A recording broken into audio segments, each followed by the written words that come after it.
В Ингушетии завершился фестиваль интеллектуальных игр «Интеллектуальный Магаз». Он проходил четвертый год подряд и объединил любителей интеллектуальных баттлов со всего Северного Кавказа. В этом году в фестивале приняли участие команды из Ингушетии, Дагестана, Чечни, Северной Осетии и Ставрополя. Всего 50 участников в составе 9 команд. В течение 2 дней участники соревновались в различных интеллектуальных дисциплинах. Победителей определили по итогам всех состязаний. Мы, имея опыт игры в разных лигах, в разных соревнованиях, мы не ожидали, что здесь у вас будет настолько круто организовано, настолько здоровские и профессиональные пакеты были и в своей игре, и что, где, когда, и в брейн. Надеемся, что у нас и в следующем году получится также провести 4 турнира.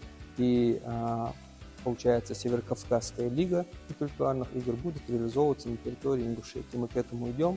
Мы стараемся сделать так, чтобы таких команд, таких мероприятий, которые становятся маяками для молодежи нашей, становилось больше, чтобы наша молодежь тянулась к интеллектуальному виду спорта.